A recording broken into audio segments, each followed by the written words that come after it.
So the last day of the week and the market closed in green. So what does it mean for the Wall Street in the moves that we have seen in the last 1 week and probably what we're going to see in the upcoming week? So I'll welcome you all to another session of USA Weekly Market Report. So let us discuss what's going to happen moving forward. But before that, if you haven't yet subscribed my channel yet, just hit on the subscription button. Also hit on the notification bell along with the all button to get my updated video notification.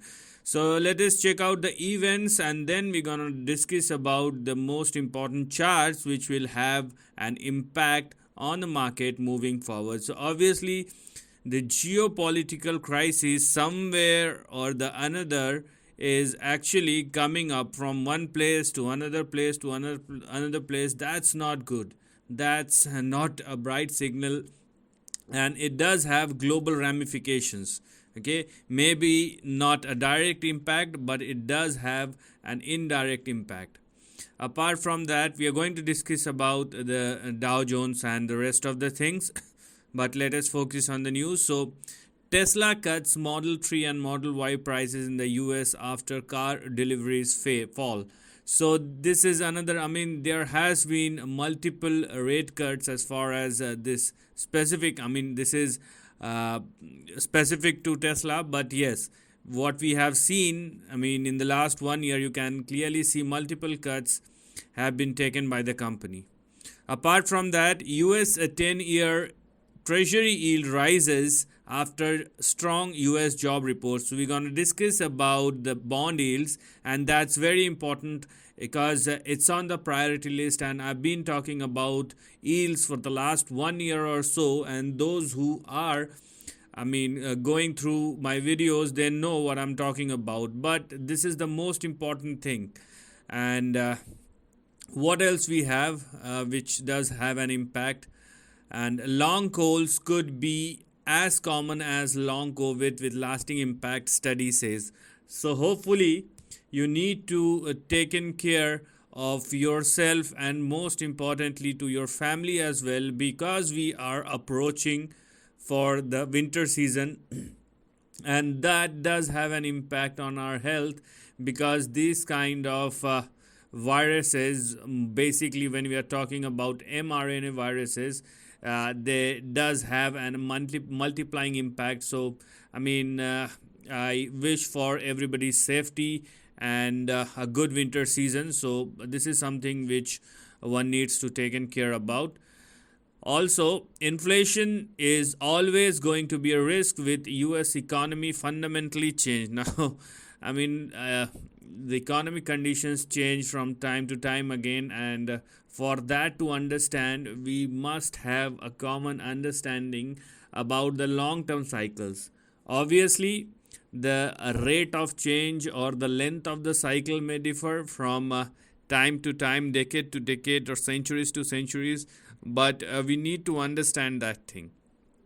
So these are, I think, some of the important things which we should focus on. So let us now go and check what the market is telling us and what will probably happen in the upcoming week and obviously thereafter, because we have already, the month of October has already been started, which simply means that officially we are now entering into the winter season. And we know that when holiday season approaches, the trading volume will fall and less number of trades have been taken place. Also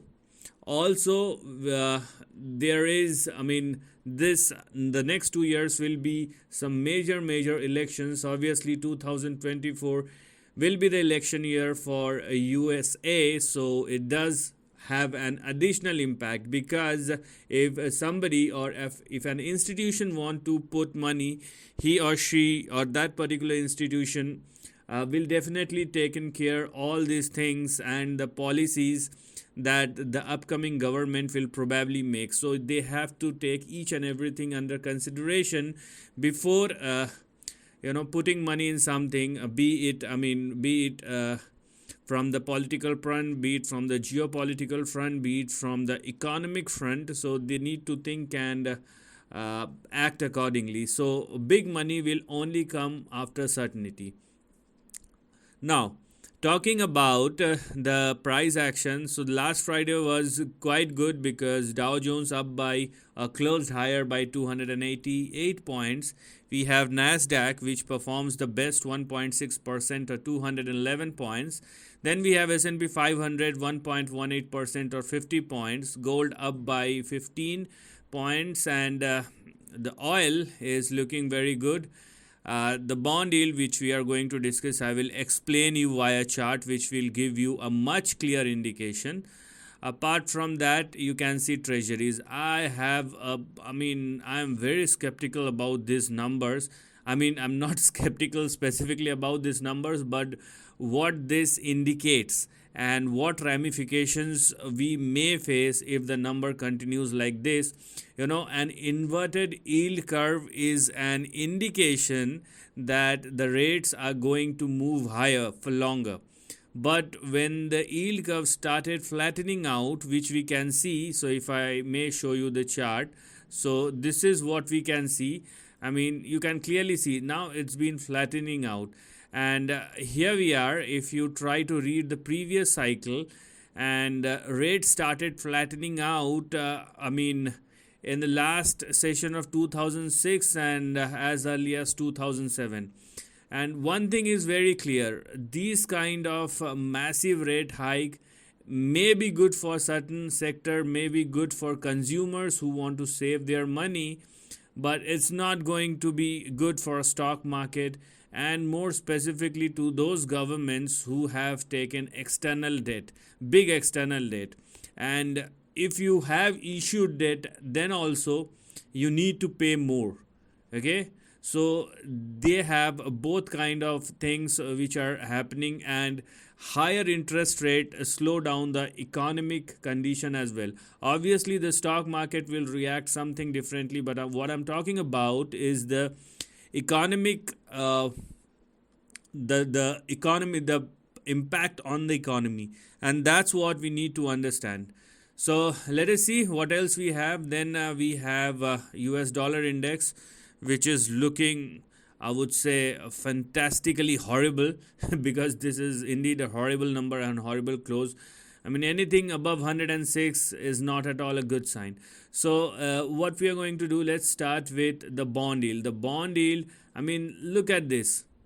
Okay, this is the US 6-month bond yield. My focus for this session, I will try to explain all the charts and what is happening on most of the maturities as far as bond yields are concerned.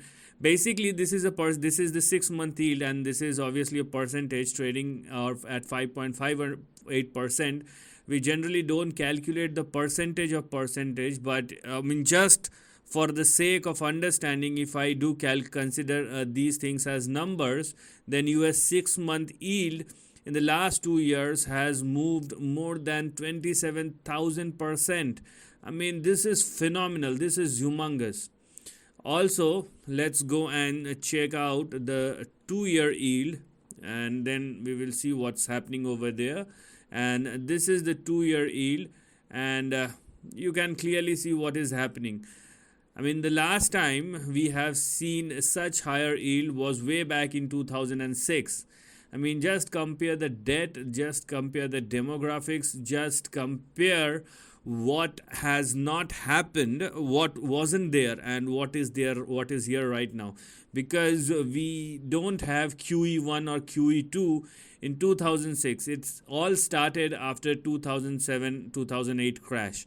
So there was no QE thereafter, or if there is any, there was not as massive QEs that we have seen from 2008 2009 onwards, and this is not at all a good sign. So if I may extend, or if I may zoom this chart and try to see what is happening over here, and what we're gonna see over here is something like this. It's been consolidating. The US 2-year yield, you can clearly see it's been consolidating, and what the trend is indicating, probably the US 2-year yield will move somewhere in between 7 and 8.5%. This is bad. This is seriously bad.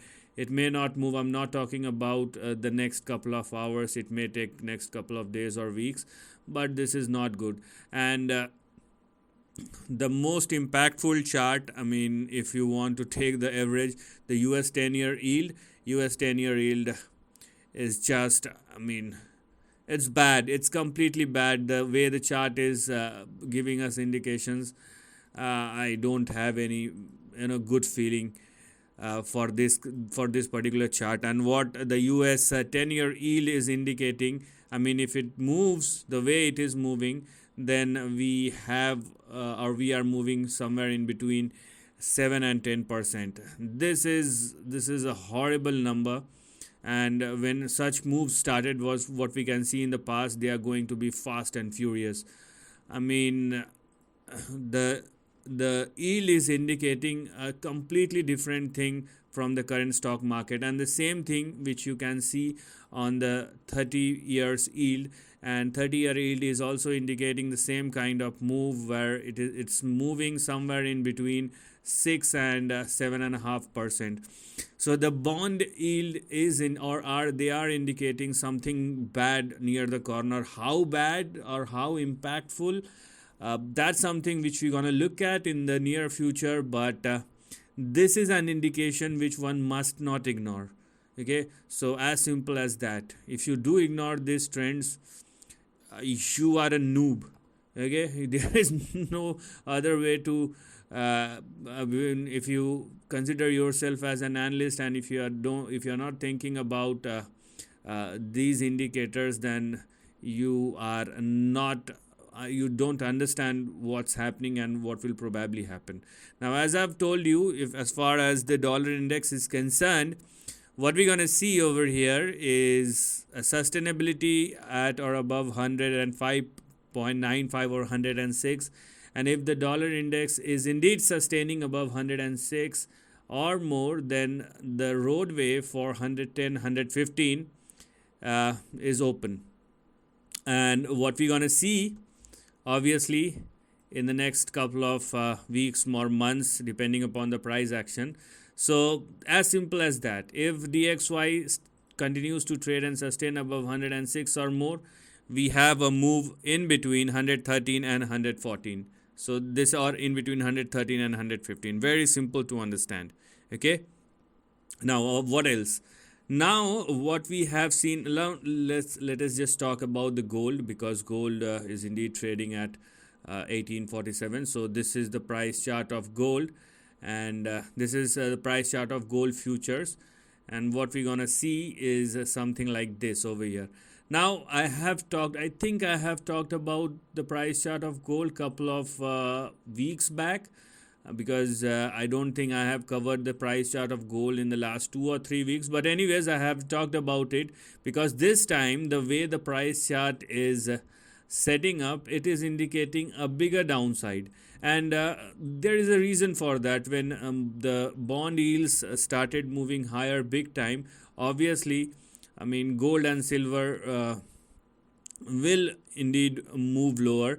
And the next big support as far as gold is concerned, what we're going to see is a move somewhere in between. Here we are, this range, $1,400 and $1,500, where we're going to find our next big support as far as gold futures is concerned.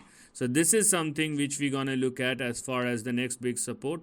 So it's going to take some time. It is actually a consolidation. What we can see, this is a consolidation that's may going to happen, including some sort of correction. I mean, it may intensify sometimes, but this is basically a consolidation which has been happening, including some sort of correction, because the price is obviously moving up and down. So some more to go, and it will take a couple of weeks. It will definitely take a couple of weeks. Now let us see what is happening as far as the indices are concerned, because I'm going to discuss about the very near term price action, so that we can capture, or we can simply focus on the upcoming week. And what does it indicate? That's the biggest question, because if you're going to look at the price chart of all the indices, there is indeed a bounce back which we can clearly see, but it looks more like a dead cat bounce, okay, because it does not indicate that the downtrend has changed, and hopefully the next move will be on the upside. Yes, there are upside, but you can see this is the price chart of Dow Jones, and there may be an upswing somewhere in between 34,300 and 34,500. But the question is whether the price of Dow Jones will move like this, move beyond this line. Then we can think that yes, there is some substance. This is just a bounce back within a downtrending range where we have our support and stop loss at 32,770. A fall below 32,770 will intensify the correction once again. So this is something which we're going to look at. Now let's talk about the Nasdaq. Let's talk about the Nasdaq. The Nasdaq is probably indicating the same or similar kind of moves. I mean, here we are there. So this is the bounce back which has just started, but the same thing happening. The index or indices in this case, you will see the similar kind of thing when both Dow Jones and Nasdaq are moving lower. You can see the similar kind of pattern for S&P 500 as well, and it's been moving. So the Nasdaq is also making some lower lows, and right now there is a bounce back which is happening, but the overall trend is on the downside unless there is a breakout beyond this line. So what we have right now on the upside is in between 13,780 and 13,900. But if it started trading below 12,900 or less, you're going to see the next round of selling that may start again. So that's the problem, and we have to see. Right now, there is no point going beyond this range. Indeed, you can clearly see some sort of bounce back which is still due. So just go for, if you are very much on the optimistic side, then just focus on the current bounce back. Don't try to go beyond that until and unless there are some clear indications from the market. And last but not the least, the price chart of S&P 500. It is looking more of a same, and there is a bounce back that has started, but it is not looking very convincing. It is not at all looking very convincing. Also, although there may be a swing somewhere in between 4,400 and 4,450, but if it does not sustain at or above that, there lies a problem. Similarly, what we have on the downside is 4,200, which is your support, as well as your stop loss, below which you will see a downside will probably open up again. So what we're going to look at, maybe there is a bounce back which is going on in the market. I mean, we are looking at the very shortest term time period, maybe for the next 2 days or maybe for the next 5 days. Market will adjust its positions, but the thing is, or the question is, whether it will sustain or not. And that's where we have a difference of opinion when we are looking at the stock market and when we do look at the bond market. And mind you, bond market is the biggest one, and you can manipulate stocks, but you cannot manipulate the entire bond market because it's the biggest, and it takes huge amount of money to do that, and you cannot manipulate the entire bond market. And bond market movements are most reliable relatively when you are relating it with different movements. I mean, be it the currency, be it the stock market. So bond market movements are most reliable, and if they are indicating, if you're talking about the economic developments and the economic situation of any country, you get to know the data points, you get to know what is happening as far as numbers are concerned, and then you can decide what's the deal. And here in this case, number one, the bond market is telling you something else. Number two, the indicators, be it gold, be it dollar index, be it bond market, they are indicating something different. And what we can see right now for equity market is the very near term price action, where we can see some sort of bounce back which is still due. So this is the end of the video. Thanks for watching.